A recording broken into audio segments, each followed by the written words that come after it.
Insta360 hit us up and asked if we wanted to test their new Ace Pro 2, and of course, we didn't need to be told twice, so we threw it into the ring against the GoPro Hero 13 Black. Both cams dropped in 2024, and since then, they've each had a bunch of updates to squeeze out even more performance. So, which action cam is actually the best right now? Well, let's find out. Hey, I'm Olive, your host here at Versus.com, and even though this video is sponsored by Insta360, our take is still 100% honest whether Insta360 likes it or not. Let's start by quickly checking what's inside these boxes. In the Insta360 box, you get the camera itself, of course, a second battery since we have the dual battery bundle, one battery is already inside of the cam, a mount, a mic cap, a USB-C to USB-C cable, a rubber lens protector, some stickers, and a bunch of manuals that you're probably not going to read, though you should. Inside the GoPro box, you get the camera, obviously, one battery, a 3-piece mount, a USB-C to USB-C cable, some stickers, and a pile of manuals you'll completely ignore. Design-wise, they're not all that different. Most buttons and ports are in roughly the same spots. That said, the Insta360 is definitely the chunkier one in every dimension. Another difference is that the GoPro has built-in mounting fingers for a thumb screw, plus an integrated 1/4-inch thread mount, which makes it more practical out of the box. Both cams, however, come with magnetic mounts. As for weight, the Insta360 comes in at 181 grams, while the GoPro is lighter at 157 grams, both with the battery inside. The biggest difference here is the displays, but we'll get to that in just a minute. First, let's jump into what really matters most: video quality. Here's a quick test for you. One of these clips was shot with the GoPro in 5.3K, and the other with the Insta360 in 8K. Can you guess which is which? Go lock in your guesses before we reveal it. Honestly, we don't really see any major difference in detail between them, but maybe you have better eyes? Alright, reveal time. The video on the left is from the Insta360, and the one on the right is the GoPro. Did you get it right? Go drop your guesses in the comments. 8K sounds impressive, but as mentioned, we didn't see any advantage. Therefore, we zoomed in 500% to check the fine detail. While there is a bit more sharpness in the Insta360, we wouldn't say the overall video quality is drastically better. It's just slightly crisper. Here you can clearly see the clock is sharper on the Insta360, but again, overall quality still doesn't feel dramatically better. So, do you really need 8K resolution on an action cam? Honestly, we'd say nope, not because the quality is bad, but because the difference in quality isn't that huge. Plus, the file sizes are massive. Also, if you're planning to edit the footage, you'll need a seriously powerful computer just to handle it. That's why for the rest of our tests, we're sticking to 4K, since it's a much more practical and common resolution. Let's kick things off by checking out how both cams handle multiple frame rates and see how the quality holds up. At 30 FPS, both videos look pretty similar overall, but the Insta360 pulls out a bit more detail in the shadows, while the GoPro holds onto more highlight detail once I step into direct sunlight. If we zoom in 300%, you'll see the GoPro actually grabs way more fine detail, though it does come with a bit more noise. The Insta360, on the other hand, even though it grabs more detail in the shadows, looks a bit too smooth. At 60 FPS, things stay pretty close. The Insta360 gives you a flatter look with lower contrast and slightly muted colors, but it does hold onto more shadow detail. The GoPro, on the other hand, has more contrast, a warmer tone, and again, it picks up a bit more detail in the really bright spots. Zoom in and it's the same story. The GoPro is sharper but brings more noise, while the Insta360 stays smoother, maybe a bit too smooth. At 120 FPS, funny enough, it's actually the GoPro that pulls more detail out of the shadows, but the whole image has a green tint. The Insta360 has better colors, but the dark areas get a little too crushed. Once I step into the sunlight though, both look pretty much the same. Zooming in, the pattern continues. The Insta360 smooths things out a bit too much, while the GoPro gives you more detail but at the cost of some noise. Both cameras offer HDR video or high dynamic range, which helps keep both very bright and very dark areas visible in your footage. HDR has been around for a while now and is super useful in scenes with extreme lighting changes. In this 4K 30 FPS clip, we've gotta say there's not a huge difference between the two. Both cams do a really solid job capturing detail in highlights and shadows without any major issues. Let's check out the log modes on both devices. This mode captures a very flat but large video file packed with data, making it perfect for color grading and post-production. You can either match the scene's white balance accurately or just get creative with your edits. GoPro offers their lap file right from their website to color correct log footage. With the Insta360, you'll need to open the log video in their app or desktop software and hit Apply LUT. Once we apply their respective LUTs without any further editing, you can see the Insta360's video takes on a colder white balance, while the GoPro's video is noticeably warmer. Both do end up with some pretty bright highlights, but that's something that can be corrected in post. Though honestly, if you're not super familiar with log editing, you're better off just sticking with normal or HDR video modes. So the Insta360 packs a 1/1.3-inch sensor, while the GoPro has a slightly smaller 1/1.9-inch sensor. The lens apertures are really close to f2.6 versus f2.5, so on paper, the Ace Pro should do better in low light or nighttime, but what about in real life? Well, it's pretty clear the GoPro is much darker compared to the Insta360. Both have a fair amount of noise, especially in the sky, but at least with the Insta360 you can still make out what's happening. In this clip of my colleague Casper, you can barely recognize him on the GoPro. But the Insta360 has a trick up its sleeve called Pure Video. Once you switch it on, bam, night turns into day. This mode was already impressive in the first Ace Pro, and it still delivers. In this super dark scene, the GoPro only shows the sky and a few lights. But with Pure Video turned on the Insta360, we can even see some detail on the church's facade.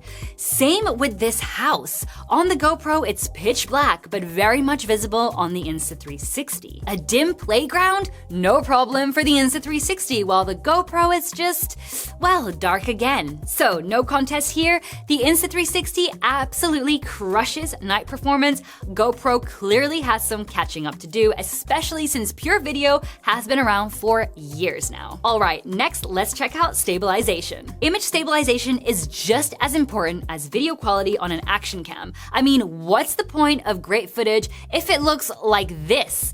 Okay, to be fair, we turned stabilization off just to show you how shaky a simple bike ride can get. Once we turn on standard stabilization on the Insta360 and auto boost on the GoPro, things instantly smooth out. Both videos look great with no real noticeable differences, and of course, way better than without stabilization. But both cams can go one level higher. Insta360 calls it high, while on the GoPro, you just set the stabilization slider to on. In this mode, the Insta360 crops in quite a bit more, clearly to allow better stabilization, and honestly, it works wonders, offering better video than the GoPros. So if you're blasting down a mountain trail trying not to end up in a fail army compilation, the Insta360 will give you smoother video. Up next, let's check out the mics. While it's ideal to use dedicated microphones with these cameras, the Insta360 has a new cover, while the GoPro has 3 built-in microphones with stereo recording. So this is basically what it would sound like if you were vlogging with audio directly coming from both of these cameras. I'm on a relatively quietish street. I mean, there's a few cars going, back and forth and a few people playing in the park, but it's nothing too crazy. What do you guys think? How do I sound over here? We're obviously going to be talking about it and completely comparing the two, but definitely drop your thoughts in the comments below. So now let's test out the microphones when there's some intense direct wind coming at you. So this is what the Insta360 sounds like when you're filming something right in front of you. And then this is what the GoPro sounds like when you're doing the exact same thing. Now let's flip into vlog mode. So here I am filming myself now. And again, this is what the Insta360 sounds like with that intense direct wind coming at me. And the GoPro. What do you guys think? How do I sound? Is there a big difference between the two? Let's discuss it. As you just heard, both cameras do a solid job for things like vlogging, travel, sports coverage, or casual outdoor commentary. That said, in our wind test, the Insta360's noise cancellation was far superior, making my voice much clearer compared to the GoPro. Nevertheless, if you're after the best possible audio, using a dedicated mic is still the way to go. When it comes to daytime video, we slightly prefer the look of the GoPro as it's got richer contrast that feels a bit more natural. For HDR video, both perform pretty much the same, so we'd recommend to keep HDR on for both. At night, Insta360 wipes the floor with the GoPro. It's honestly the only choice for low-light filming. For stabilization, we also prefer the Insta360 by a small margin though. Both cams are great. These cams also offer some nice video modes, so let's take a look at them. Let's start with slow motion. For the highest resolution in this mode, both cameras can shoot 4K at 120 FPS. Both videos look pretty similar, though the Insta360 has better shadow detail and more accurate colors. When it comes to max FPS, the Insta360 caps out at 240 FPS in 1080p, while the GoPro can film at 240 FPS in 2.7K resolution. However, the GoPro also offers 360 FPS at 900p and even 400 FPS at 720p. But the quality takes a noticeable hit at these FPS resolution combos. Time-lapse is definitely a must-have feature on any action cam. In this mode, the Insta360 can shoot at 8K while the GoPro tops out at 5.3K. However, at these resolutions, the Insta360 can only capture a frame every 2 seconds, while the GoPro can snap one every 0.5 seconds. If you want the same interval on the Insta360, you'll need to drop down to 4K. When we zoom in on the footage, though, there's no major difference between them. Both deliver solid-looking time lapses, and the overall quality is pretty much on par. Another really cool mode, and one of my personal favorites, is Hyperlapse. It creates a short, stabilized time lapse of whatever moment you're capturing. Side by side, both videos look pretty similar. Insta360 records in 4K, while GoPro once again can record at 5.3K. One big plus for Insta360 though is the Insta360 Studio desktop software, where you can drop your footage and add effects like motion blur, which gives you results like this. Pretty cool, right? Just keep in mind you'll need a computer to access those features or switch to the old version of the mobile app in the settings. Kinda weird, not gonna lie. Now let's check out video and photo settings that you can play with. For field of view, you have multiple options on both cams. On the Insta360, you've got action mode, which is the widest field of view and offers the most immersive style. In the GoPro, each field of view is just a different crop with a slight lens distortion correction. So firstly here, you've got the hyper view, which is the absolute widest. Then we have mega, which offers an ultra wide look with minimal distortion. Well, here we have the super view, which pulls in a little closer and starts to add a little more distortion correction. Then we have ultra, and as the name implies, it also offers quite a wide field of view, which is perfect for action shots. On this side, we have wide, which is more natural looking and better for everyday shots. On this side, we have dewarp, which tightens things up with less distortion, but a slightly narrower view. Finally, on the GoPro side, there's linear, which ditches the fisheye effect for a more classic look, which compares to linear on the Insta360, which does crop in the most, but also gives the most natural perspective, and according to Insta360, is the best option for vlogging. Additionally, you have 360-degree mode on the Insta360, which directly compares to linear plus horizon lock on the GoPro. Both keep the horizon, well, horizontal, even when the cameras rotate 360 degrees, perfect for some wild tricks. As for aspect ratios, Insta360 gives you the classic 4:3 and 16:9, plus an extra 2.35:1 option, which is commonly used in movies. GoPro offers 16:9, 9:16, 4:3, and a squarish format of 8:7, which comes very handy when you want to edit your footage for both horizontal and vertical platforms. That said, the options on the Insta360 will be more than fine for most people. Along with videos, you can also snap some photos with these cameras. Insta360 has a higher resolution with 50 megapixels compared to 27.13 megapixels on GoPro's side. But that also means Insta360's photos take up more space. In our shots, we noticed that the Insta360 captured a wider dynamic range, pulling more detail from both highlights and shadows. Other than that though, both cameras take solid photos. In these special modes, both cameras hold up pretty well, but the Insta360 does have a couple of key advantages. Its desktop software is way more powerful than the GoPro's mobile-only quick app, and it also gives you more flexible field of view options, plus higher res photos. That said, we really like the 8:7 aspect ratio on the GoPro, which lets you use the same footage for both horizontal and vertical platforms. Finally, let's take a quick look at the displays and batteries. Upfront, the Insta360 keeps it simple with a small monochrome display, while the GoPro gives you a full-color 1.4-inch screen that can show a live preview, which is handy for vlogging. On the back, the Insta360 has a 2.7-inch LCD screen, while the GoPro comes with a slightly smaller 2.27-inch LCD. However, the Insta360's rear screen can be flipped 180 degrees, which makes it even better than the GoPro's front screen for vlogging or low-angle shots. Plus, it's bigger and brighter at 900 nits. When it comes to interface, Insta360 is the clear winner. The menus are bigger, super reactive, easier to read, and the whole navigation is gesture-based. GoPro, on the other hand, uses smaller text and has tiny arrows for navigation that are annoying to tap, especially when your fingers are wet, it's cold outside, or you're just in a hurry. As for instant recording though, both cams are quick to power on and take about 4 seconds to start recording when using quick capture. Neither of these cams comes with built-in storage, but both support up to 1 terabyte micro SD cards.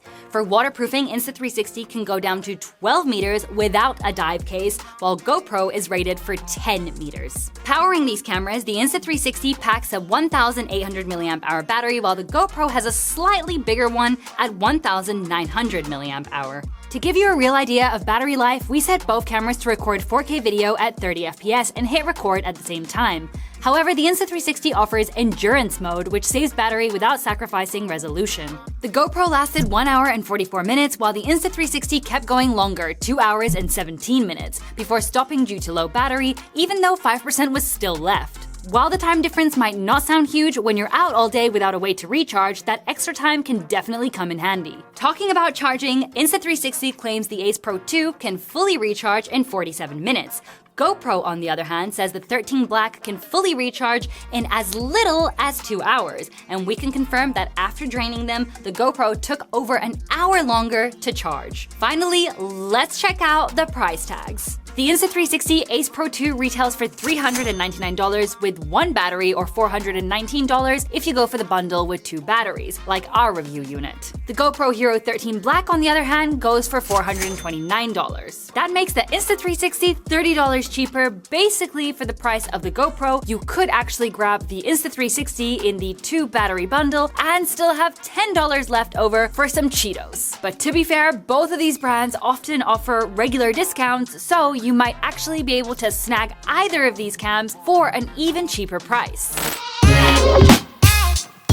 All in all, both cameras deliver great quality, but the Insta360 really won us over. The flip screen, awesome night performance, and the fact that the desktop software is basically free makes a big difference, especially since the price is about the same. Plus, the user interface is miles better than GoPro's, considering that's what you're gonna deal with every single time you use the cam. That said, we do wish the Insta360 had GoPro's 8:7 aspect ratio and those insane super slow-mo options. Of course, links to both of these action cams can be found in the description below. Before you tap on another one of our videos, make sure to leave a big thumbs up if you enjoyed this one, and make sure to subscribe, as we're always testing new devices to help you decide what is best for you.